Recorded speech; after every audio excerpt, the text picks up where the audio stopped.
I want to thank our sponsor, Planet Ford. Planet Ford has always been a proud supporter of law enforcement in the community, providing customer service and fleet management, sales, and service. If you're looking for that personal quality service, contact Planet Ford in Spring or online at planetford.com.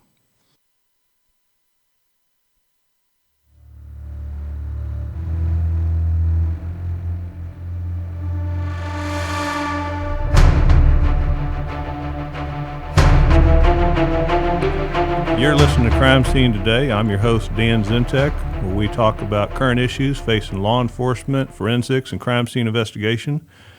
This month is Human Trafficking Awareness Month.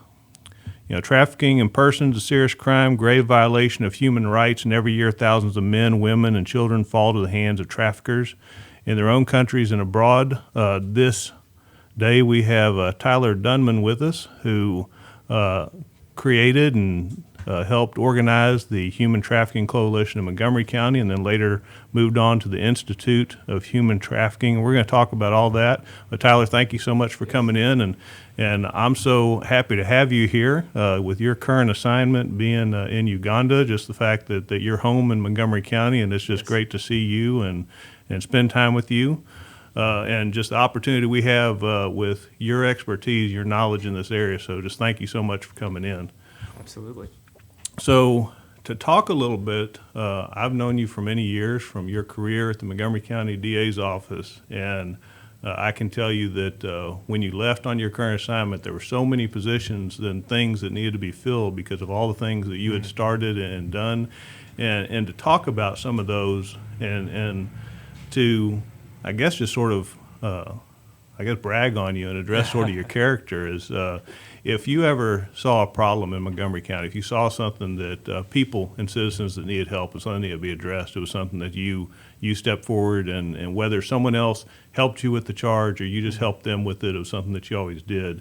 And, one thing that always stood out, we, in 2016, we got a report from A&M that we were number one in DWI fatalities. Mm-hmm. And that was something that you had taken on and something that maybe a lot of law enforcement citizens don't realize is the involvement that our DA's office has with these vehicular manslaughter and trafficking. I mean, y'all went to the scene. Yes. Y'all dealt with the families. Y'all had an emotional connection to dealing with these types of wrecks. And honestly, at some point, I mean, everybody's putting their hands up like, how do we stop this from happening? How do we stop a conversation from another family that they've lost someone, right? Yeah. I know that you reached out to law enforcement leaders to create DWI units as one of the reasons that led to Precinct 3 Constable creating DWI enforcement to try to address those things.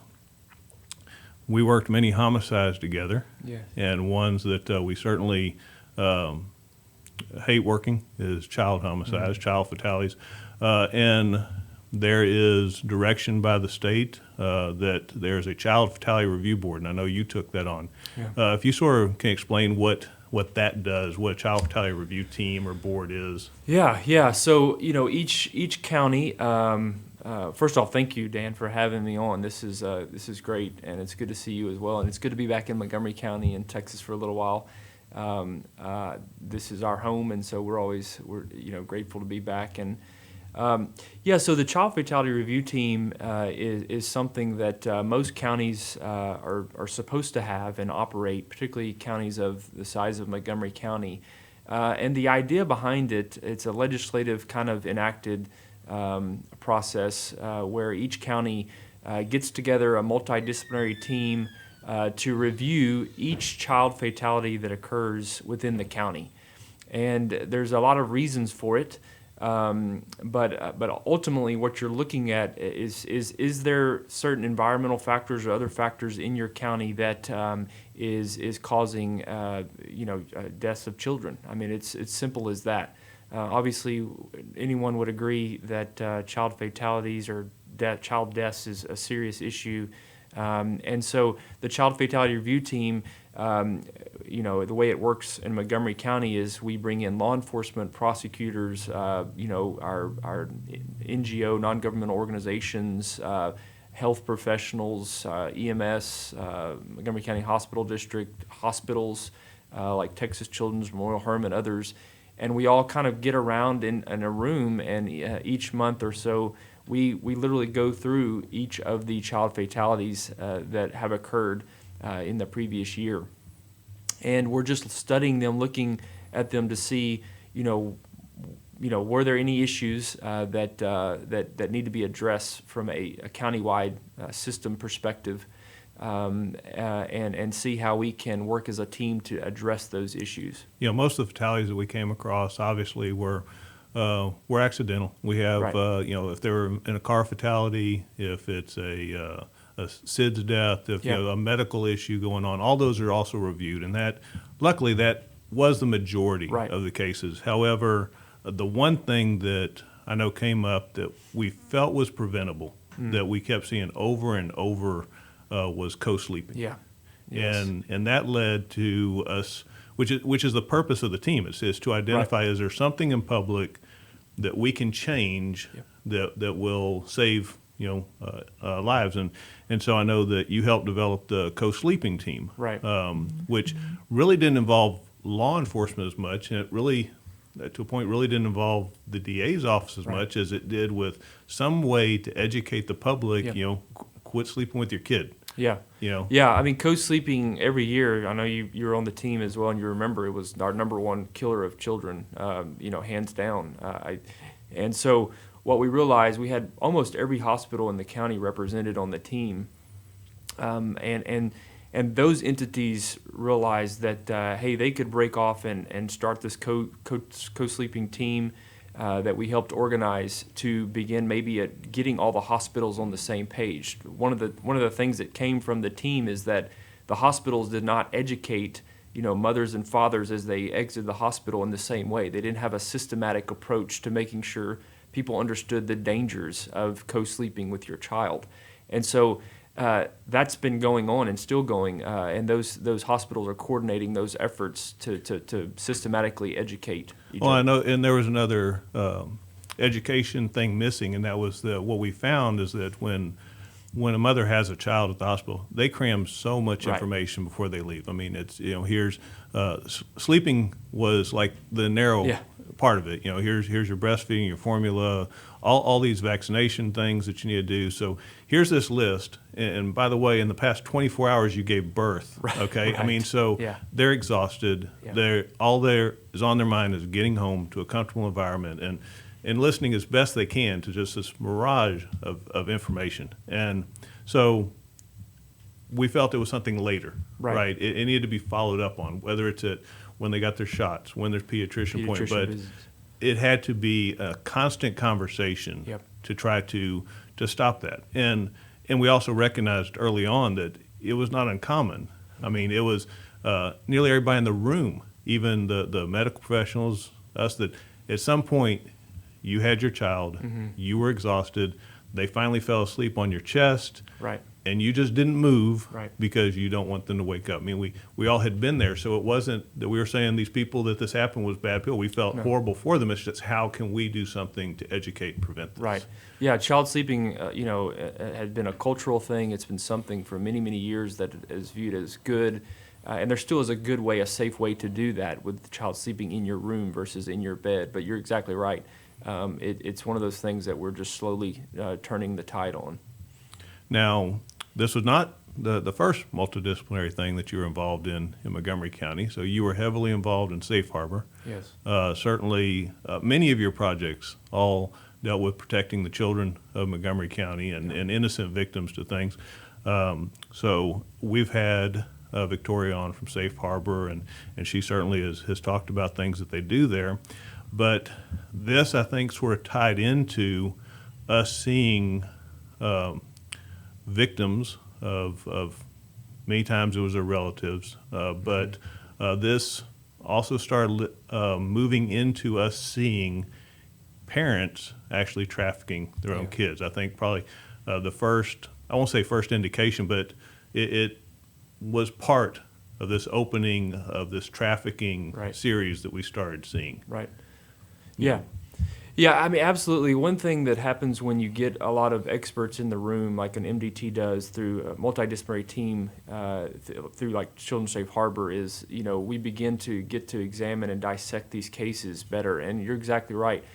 As a result of that, we started to see a form of exploitation that maybe we hadn't all recognized before. And it is the most common type of trafficking, which is what we call domestic trafficking. And it's hard for people to understand that a parent could traffic their own child. And when I mean traffic, mean to sell or exploit their own children.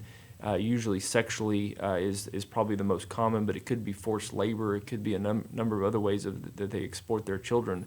And the normal person, outside of law enforcement and criminal justice, they've never seen that. They don't know what that looks like. They wouldn't believe that that's even happening. They wouldn't believe it if they saw it anyways. So, one of the cases, Dan, I think you remember, we had a mother that really highlights this point. We had a mother who was down in a shelter in Houston, right. And she had a 2-year-old little girl with her.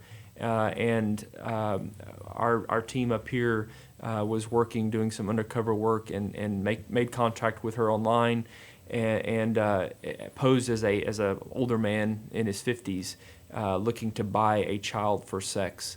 And this undercover officer made contact with this woman and said, look, she said, for $1,500 you can have sex with my 2-year-old daughter. And so that the undercover officer, proceeds that and says, hey, if you'll get you and your child on a bus to Conroe, I'll meet you at the bus stop. Right. And sure enough, she did. She got on a bus in Houston with her 2-year-old, brought that child up here, and of course, as soon as she got off the bus, she was arrested by law enforcement. But, I mean, it's hard to believe that kind of thing happens, but it does, and that's what's scary. And it changed the way that we started doing ICAC. I mean, Right. Internet Crimes Against Children, because up to that point, I mean, we certainly we'd always posed as 12-year-olds, 13-year-olds, that type of thing, and trying to have them start a conversation and try to meet up with a detective versus them finding a real child out there. Right. But it sort of changed our workflow and mindset that there were parents willing to sell their children, and so that started a new line of thinking for us that different people to find. It's like, hey, do you have the child? And it's sad how many people that we found online. Yeah. There's a whole different world that most people don't experience, right? No, that's exactly right. So that is certainly one form of human trafficking that we ran into. And I really feel as though we were on the forefront in Montgomery County as far as creating a coalition of human trafficking. So, to the point I remember, we had already had the coalition for, it's probably about 2 years, 3 years, and we had someone come in, I think it was in the federal realm, to say, hey, we would like to assist you in developing something for Montgomery County. And we said, well, we have this, we have this, we have this. Right. And they were like, y'all don't need our help. We're y'all are fine. Y'all are ahead of so many people, right? But that did start. And if you can sort of, I guess, talk about how that came about. I do the one thing I remember, the original, we were talking about what to name it. Yeah. We had come up with, Montgomery County for human trafficking. We're like, no, that sounds like we're for it. Promoting it. So we ended up, Montgomery County Coalition Against Human Trafficking has been around for years now, but if you can sort of speak to how that came about. Yeah, I, as a prosecutor, working in special crimes, dealing with cases against children and whatnot, I mean, I think that, like you said, law enforcement, DA's office, others were probably not seeing the trafficking cases or we're not identifying them as such, even though they were there. So around 2014, 2015, we started to see some cases, and I know Precinct 3 worked a case in the Woodlands with the Sheriff's Department that was a trafficking case in the Woodlands, and that was kind of the catalyst for realizing that we had a lot of work to do. That as we tried to tackle that investigation, we weren't communicating effectively. We needed victim service providers to come on board to help us with helping these victims. They're extremely traumatized, and so we made some mistakes. I mean, I think that ultimately the investigation went well, but we were learning a lot at the time. So the coalition literally started with the DA's office hosting a meeting in the grand jury room where we got everyone into a room. I started realizing that we had a lot of organizations that were helping trafficking victims in our county, but they were not connected deeply with law enforcement or the DA's office. We had a lot of law enforcement folks that were working these cases in silos, right? And other organizations that were involved in that, in prevention and awareness and stuff. So we got them all into a room and began to dissect about how we could work better. And that was the catalyst for the Montgomery County Coalition Against Human Trafficking. We realized that we needed to maintain a consistent communication, education piece for us to be successful in these cases.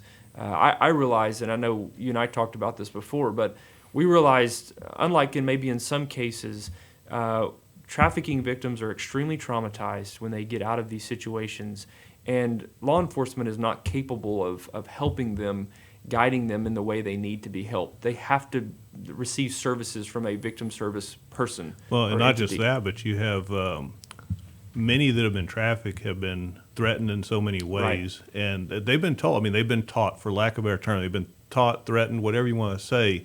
You don't deal with law enforcement, right? Right. I mean, a law enforcement conversation is not how you're going to find out this person's trafficked. Right. And so in doing so, I know there were many services set up that we would expect someone that was being trafficked to seek, even though they weren't seeking law enforcement, right? They're seeking shelter, they're Right. seeking food, they're seeking some medical Medical care. attention, yeah. That if we could put those partners in place, Yeah. and then develop that trust Right. with them, that law enforcement could come into it, Right. but law enforcement wasn't the first line on this. Right. Right? Yeah, they needed to come from behind in a way. So, I mean, what services do you think benefit the most of getting someone out of trafficking with it not being law enforcement up front? Yeah, I mean, a lot of the situations with these victims is they have nowhere to go. I mean, obviously, if it's a child, which is very common, then you have CPS, other government entities get involved to try to place the child in a safe place. But even with adult women or men that we encountered, they needed a place to go. I mean, and law enforcement, they're not equipped to place victims in places like that. I mean, so the service providers we brought on board, like Redeem Ministries, others, they provide shelter, that immediate shelter and even long-term shelter for these victims. And that was critical. That was a critical piece for us because the solution historically for law enforcement has been two options that neither one of them are usually successful. One of them is just letting the victim go back out onto the streets, to where they're or going. taking them to jail Right. for an offense that Which may is have- great to develop a relationship yeah, with which, them. as you can imagine, doesn't go far at all for trying to develop a relationship with a victim.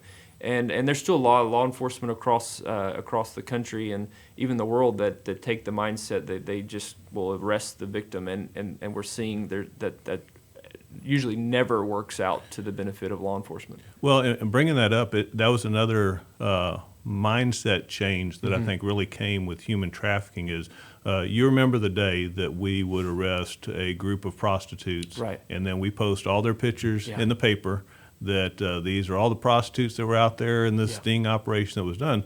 And so the mindset has changed, Yeah.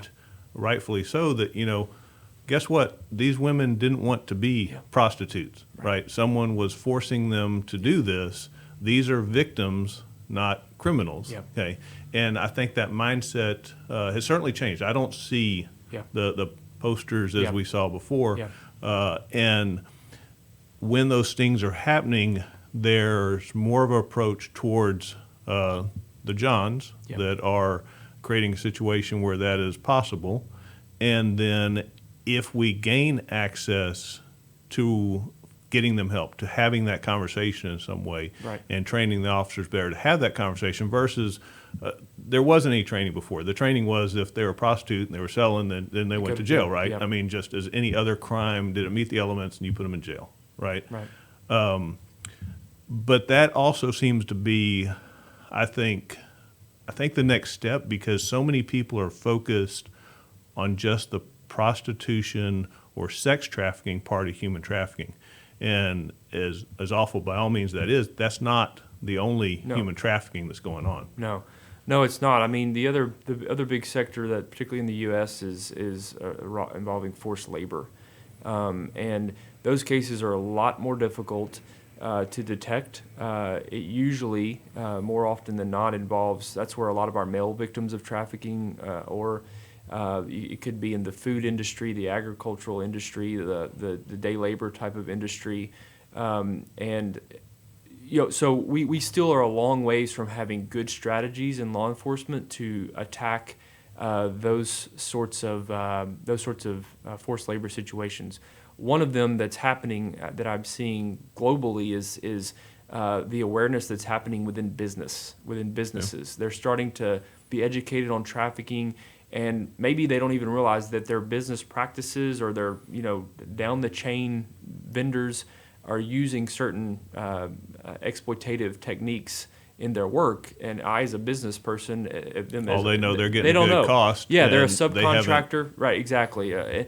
And so that's probably the most effective way, or one of them, that we can attack the forced labor side of things, is to educate businesses, start holding them accountable for their supply chains and different things like that as we go about it. But it's still hard. I mean, even in this county, I remember a number of cases of intel coming in about a forced labor situation within a business or restaurant, and we had a lot of difficulty in attacking that, successful at times, but that's another big area as well.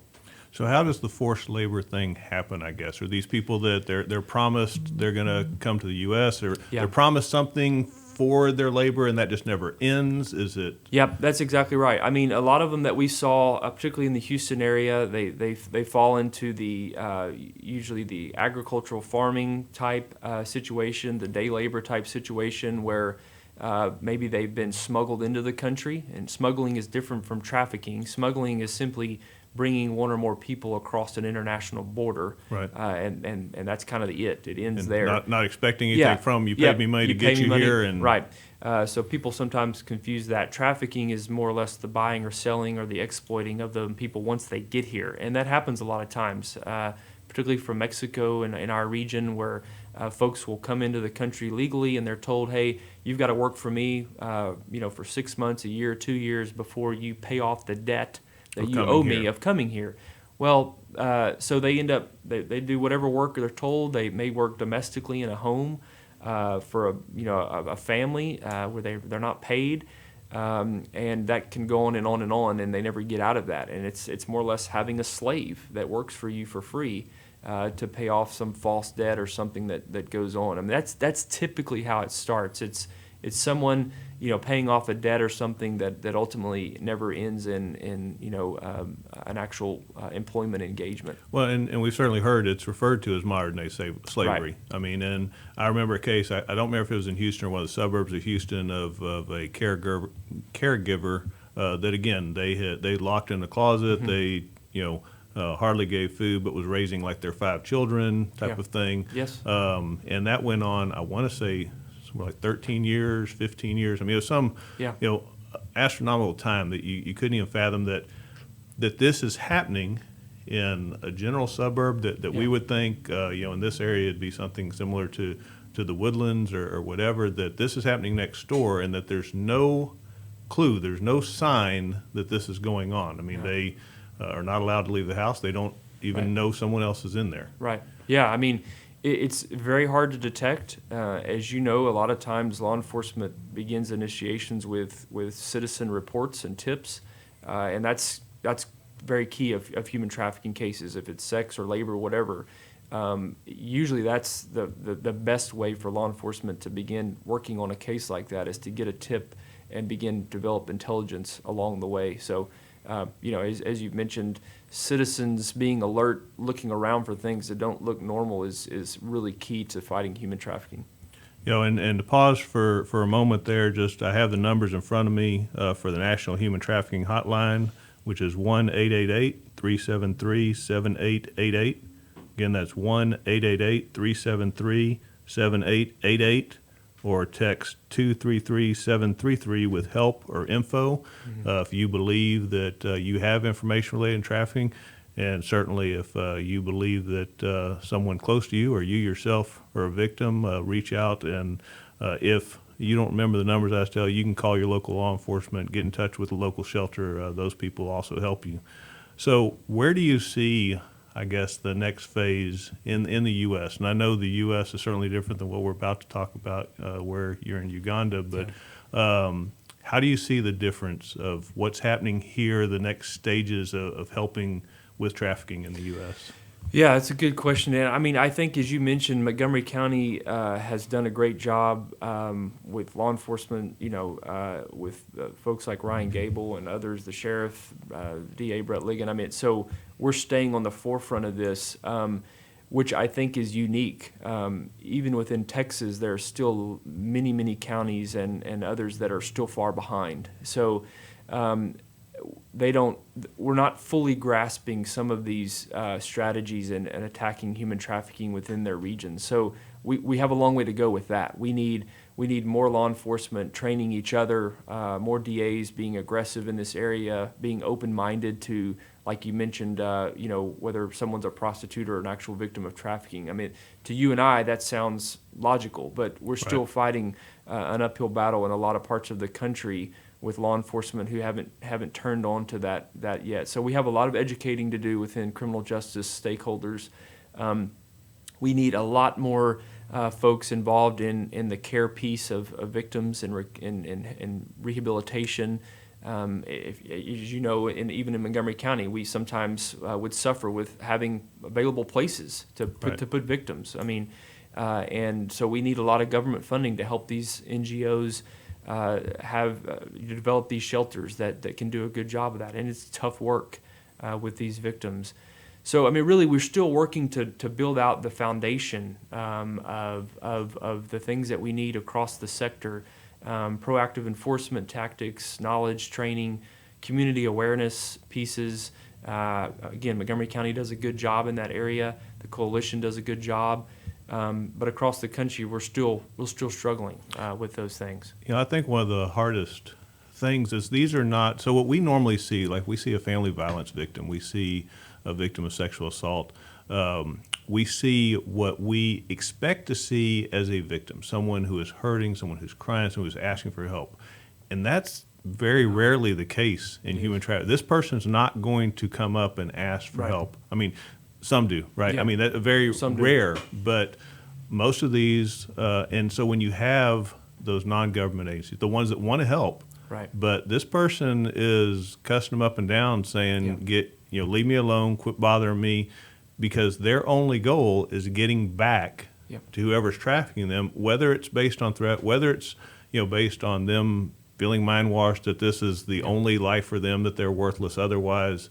But that's a unique thing related to this crime that we don't have in other crimes. That's right. Yeah, it is. And so we just have to continue to find ways to break that cycle, what we call that trauma bond that you mentioned, where the victims, they think that this trafficker loves them or, whatever.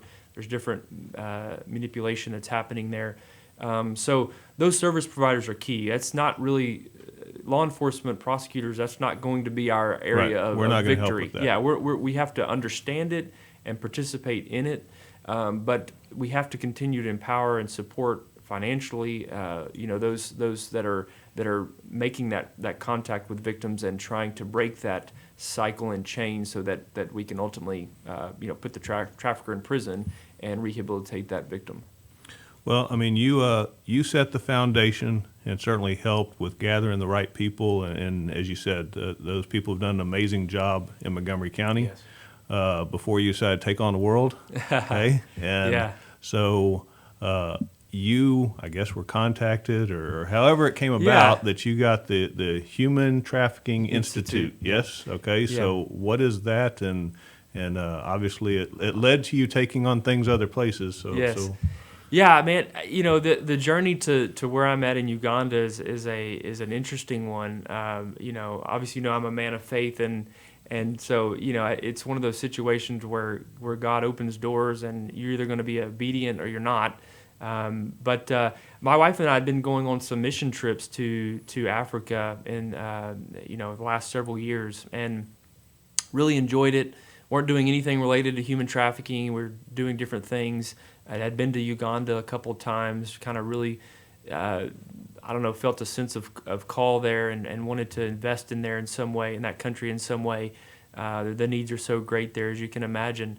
But yeah, I'd been working this human trafficking journey and really didn't know exactly why. Maybe I was being pulled into it in such a way. Historically, at the DA's office, I'd worked on all sorts of cases. I mean, vehicular crimes, as you mentioned, handled a number of homicides. I really was just getting to do whatever. But the last several years, I was really being pulled in the direction of human trafficking, the child exploitation piece of it. Of course, it's something that I'm passionate about, like most people. And I didn't really know where that was going to lead. I took a trip, the last trip I made to Uganda. I was in a church working with our team, and I met a lady who worked at the Director of Public Prosecution's office there in Uganda. And in Uganda, there's no county or state government. Everything is federal. Okay. So it's like, the national federal government. And so the Director of Public Prosecution, that office is like the Attorney General's office of the country. Okay. They're So the prosecution it's the for only the whole prosecution, country. Yeah, for the whole Okay. country. Every type of offense. There's no localized enforcement in that way. Police are the same way. And I met this lady. She worked at the office. She was talking to me. We struck a conversation. She realized I was a prosecutor, and she started talking about some of the human trafficking issues they were having in the country, and that she believed there was a State Department funded program that was about to kick off in the country, which of course piqued my interest. And she told me about the Human Trafficking Institute, was kind of the facilitator of the great work, and that's what it was. That was a conversation that happened.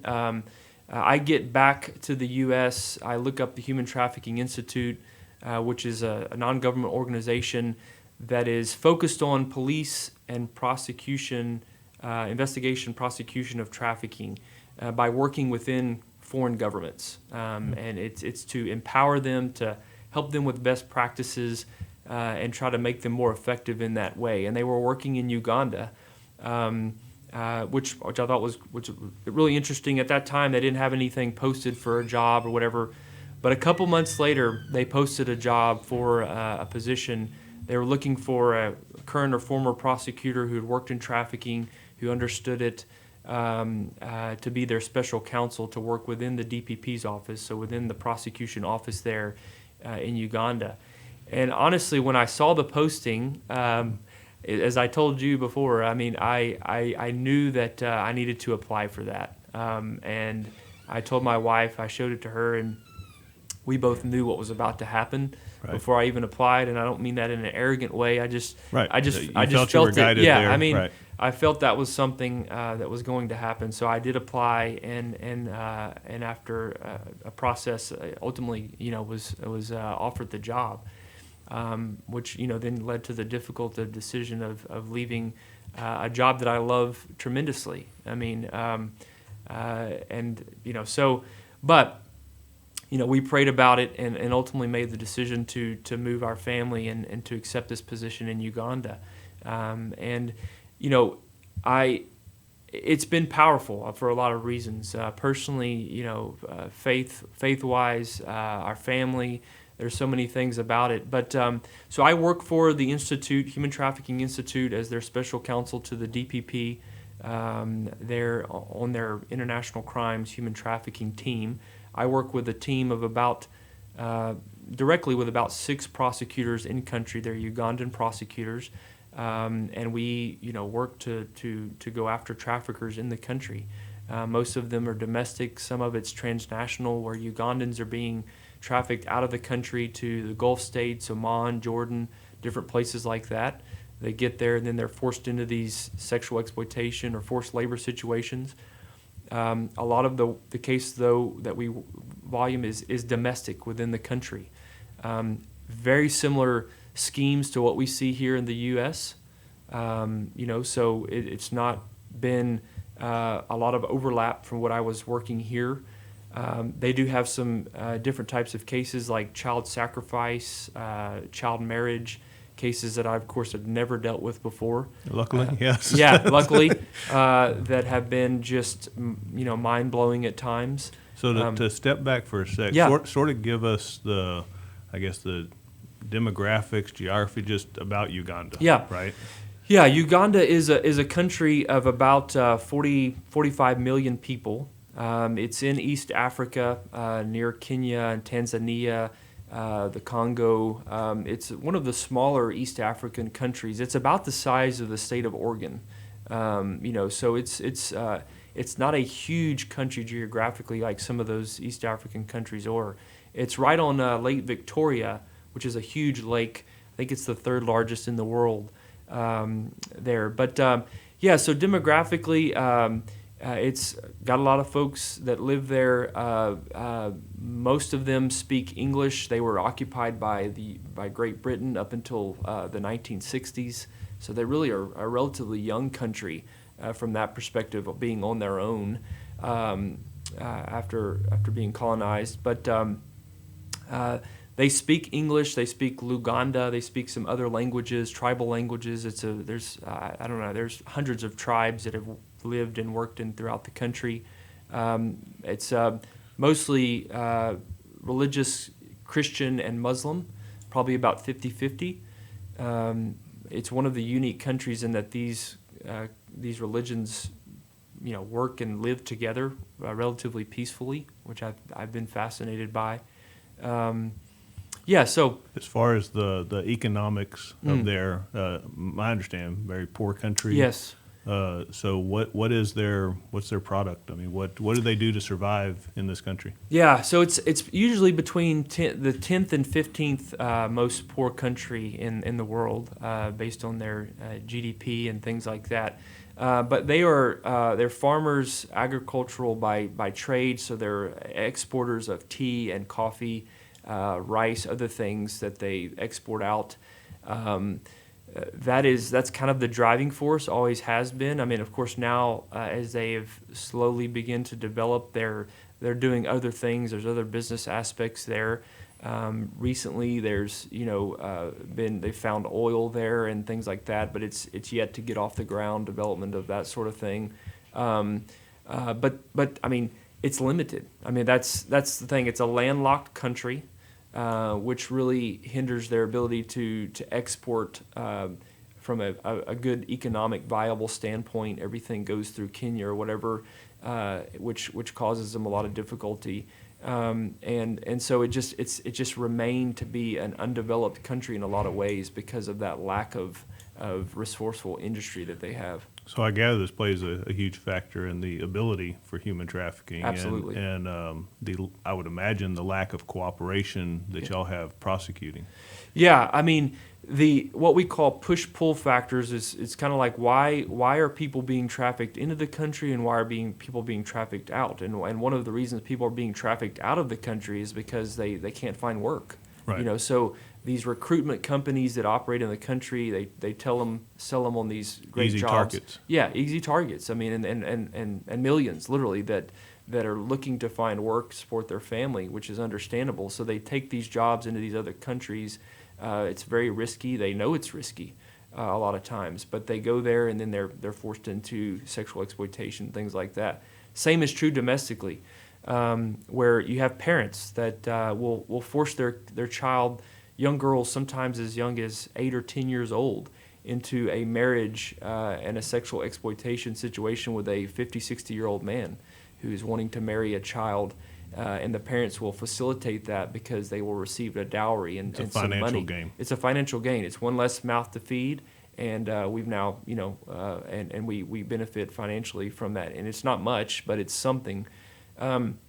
So the poverty, the lack of education, these things that you would imagine in an undeveloped country are extreme motivators of trafficking. And that's what we're up against. I mean, so, as prosecutors, we're looking to go after high-profile targets, which we do, but it's going to take so much more than just law enforcement and prosecution to change the trafficking landscape in a country like that. We're just making dents in it and in little pieces, but there's a lot bigger things at play. Do you feel that the human trafficking there is individual, or is it larger, such as a a gang is facilitating this, a business is facilitating it? You know what I'm saying? Is Yes. there an organization driving this? Yeah, it's a good question, because I think when people think of trafficking, and I'm learning this, still learning it. I think when people think of trafficking internationally, they think of these rings of traffickers working together, moving people across the countries, and all this sort of stuff. And I know that exists in different ways. But in Uganda, it's a lot less sophisticated. Honestly, it's little. It could be a little 2 or 3 people working together to, like some of my child sacrifice cases, where witch doctors are instructing a person to sacrifice a child in order to be blessed. Yeah, so we'll have to pause Yeah, there. yeah. How does this come? I mean, because obviously, Yeah. as you said, this isn't here. So what exactly Yeah. is this child sacrifice part of trafficking? So because of the culture there, there's obviously different types of religion. One of them is a cultural type of religion that is involved in witchcraft. So a witch doctor is not someone who's medically trained. It's someone who has some ability to kind of manipulate people into thinking that they have some spiritual powers. That's the simplest way to put it. And over the years, many years, within the culture, witch doctors had been seen as someone who is powerful, spiritually powerful, can heal, can bless. And things like that. And I don't, obviously know all the ins and outs of that, but that's the basic concept. And so still today in Uganda, there's a segment of the population that believe witch doctors have the ability to make their life better, like through healing, through blessings, whatever it may be. And so witch doctors exist in the country. And so, for example, in a couple of cases that come to mind this year we worked on, where a business owner, a small business owner, would go to a witch doctor and say, my business is struggling. Right. I'm not able to sell X, Y, and Z like I need to. I can't feed my family. The witch doctor will say, okay, well, the way that I can bless your business and help you is for you to sacrifice a child, or bring me the arm of a child or the right hand of a child, and I can do a ritual with that, and then you will be blessed.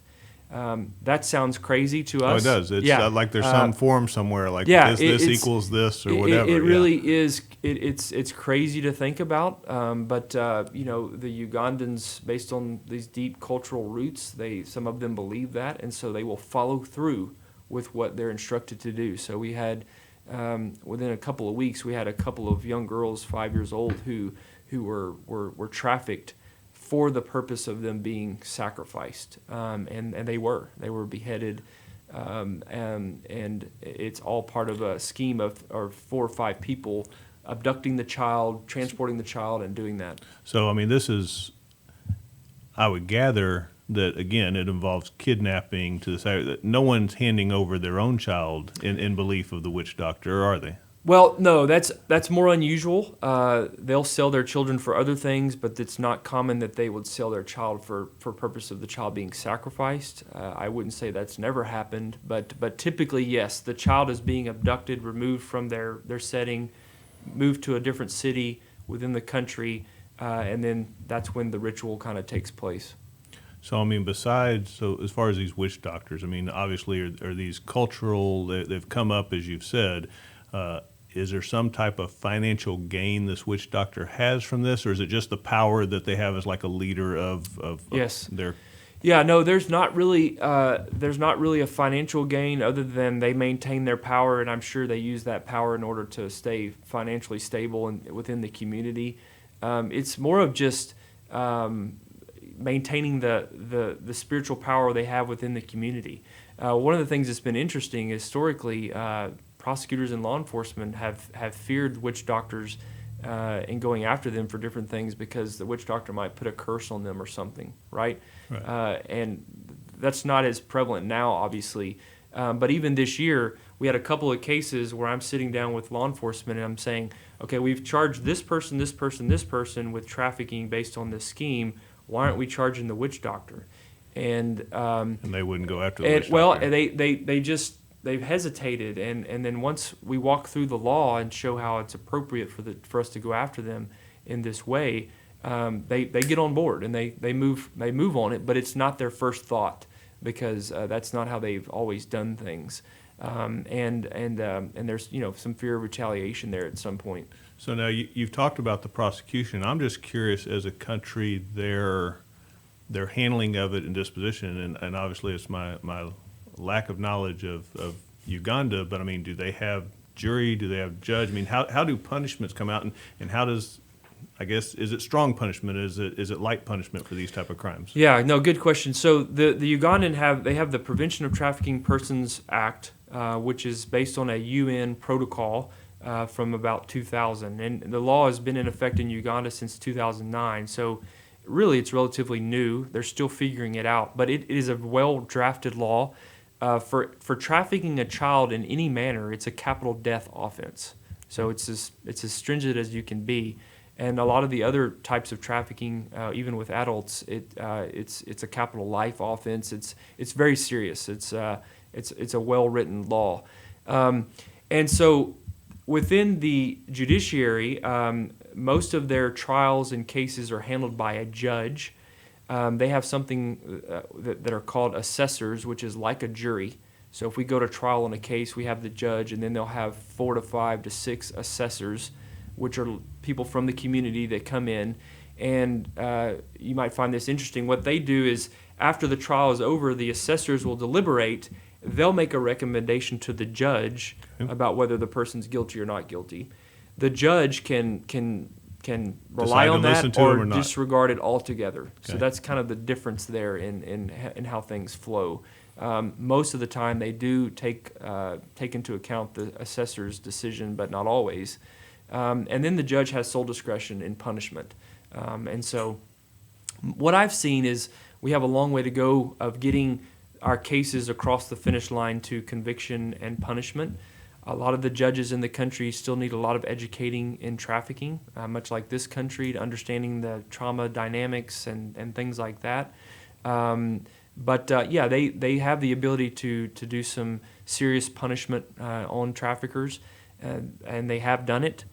We just have a lot more to do before we can start to see that deterrent effect kick in, where traffickers are thinking, this is not what I want to engage in this country, because it does lead to this type of punishment. We're starting to see some of that, but we have a long way to go.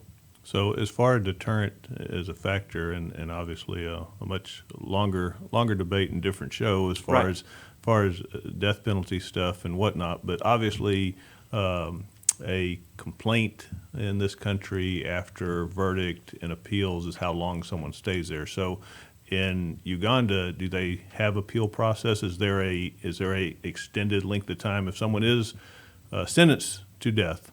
Right. What are they looking at as far as housing versus death penalty being enacted? Yeah, from what I've seen, Dan and I, like I said, I'm still learning. They don't have the long, drawn-out processes that we have. They have an appellate court, intermediate appellate court, and then they have the Supreme Court of Uganda. So it's structured in the same type of hierarchy. But what's been interesting is there's actually a moratorium on the death penalty in Uganda currently that I believe has been in effect for a couple of years. So I've not seen them carry out that part of the process.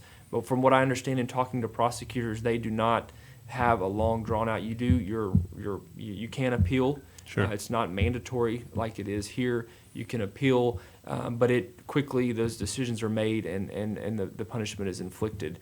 One of the things I found interesting on the front end is sometimes it takes an extremely long time to get cases to trial, even longer than you might see in the U.S., which has been interesting. And they're allowing people out on bond is a lot more restrictive. So they will house you in the prison until your trial date, and then you go back to the prison. They don't have jails like we do in Texas. So is it because of the process that it is taking that long, or is it just the lack of prosecutors, lack of availability, or it's the lack of the ability to. The judiciary there struggles with efficiency, and so they're not moving cases in high volumes like we see in the U.S., and that really bogs down the system from what I've seen. Of course, they're understaffed, under-resourced Sure. to carry the volumes, but that's been the biggest inhibitor of us moving cases through so far, has been our inability to get them to trial, and plea bargaining is not something they really engage in there. It's a new concept to them to plea bargain a case. So, we dispose of 99% Right. of cases here Yeah. through plea bargain, and that has been a big struggle for them to understand. They're starting to see that more of it's happening, but it's not at an effective rate yet. So, I mean, you've not been there for a very long time in the big scheme of things, but have you seen an impact so far as a decrease in the work that y'all are doing? Yeah, despite COVID this year, I trained our team. We trained 252 prosecutors in the country of Uganda. There's only around 300 total. And as soon as we began training them in the law, which many of them were not familiar with, it's their own law, but they have not had a lot of experience with it, they immediately began to utilize the law. They realized they had been missing the trafficking cases or filing them as something else that was getting them nowhere, a lesser charge or whatever. And so within several months, particularly between July and November, we begin to see them proactively going after these cases, working with law enforcement in their communities and filing these cases. So I'd been told on average, year to year, they were filing maybe 30 to 40 or so trafficking cases a year. And this year we'll finish out with almost 200 being filed. Oh, and that's even with COVID. That's even Yeah. with COVID. I mean, so they're open to it. They just need some support and education on that. So the goal from here is to continue to identify those cases, build better investigations, equip the prosecutors for taking them to court, and then hopefully, as I said, getting across the line of conviction, if the evidence supports that, to punishment. And if we can do that, those small few pieces, Right. then we will start to see success for sure.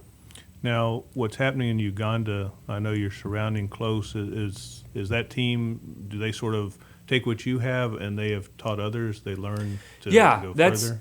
That's part of the plan. I mean, my approach is well behind the scenes, to instruct carefully day to day with them.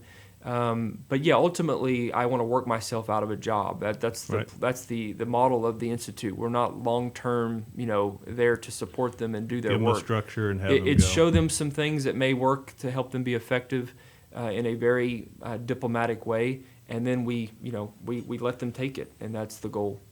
Well, Tyler, you've done amazing things for Montgomery County. I know you're doing amazing things there. They certainly have chosen the right man. We certainly miss you here. We pray for you and your family, what you're doing there. We think about you all the time. Thank you so much for coming in today and just sharing the information with all of our listeners. And if there's a topic you want to see on the show, if you have a guest you'd like to see, you can reach out to me, dan@crimescenetoday.com. And again, I will leave with the number for the National Human Trafficking Hotline is 1-888-373-7888. Again, that's 1-888-373-7888. If you're a victim, if you know a victim, if there's something you've seen that's suspicious, please call that line or call your local police and reach out. We look forward to seeing you next time. Thank you.